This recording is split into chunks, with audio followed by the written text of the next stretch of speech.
సంగారెడ్డి జిల్లా సదాశివపేట పట్టణంలోని 13వ వార్డులో BRS party incharge Diddiga Nagesh Gupta ఆధ్వర్యంలో కైట్ ఫెస్టివల్ కార్యక్రమాన్ని ఘనంగా నిర్వహించారు. సంక్రాంతి, కనుమ పండుగల సందర్భంగా ఏర్పాటు చేసిన ఈ కార్యక్రమానికి ఎమ్మెల్యే చింతా ప్రభాకర్ తనయుడు చింతా సాయినాథ్ ముఖ్య అతిథిగా హాజరై పాల్గొన్నారు. వార్డులోని ప్రజలు, యువత పెద్ద సంఖ్యలో హాజరై పతంగులు ఎగరవేస్తూ పండుగ వాతావరణాన్ని సృష్టించారు. ఆర్యవైశ్య యువజన సంఘం సభ్యులు భారీగా పాల్గొని కార్యక్రమాన్ని ఉత్సాహంగా జరిపించారు. ఈ సందర్భంగా రంగురంగుల పతంగులతో ఆకాశం కలకల్లాడింది. నిర్వాహకులు మాట్లాడుతూ పండుగల సమయంలో ఇలాంటి కార్యక్రమాలు ప్రజల్లో ఐక్యతను పెంచుతాయని చెప్పారు.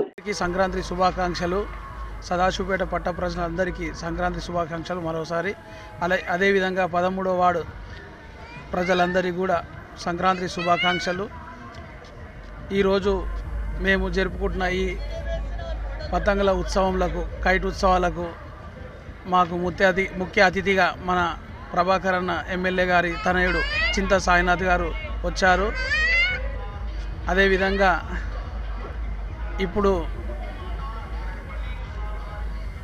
మా వైశ్య సంఘం తరఫు నుంచి కూడా అందరం కలిసి ఈ పతంగి ఉత్సవాలు జరుపుకుంటున్నాము.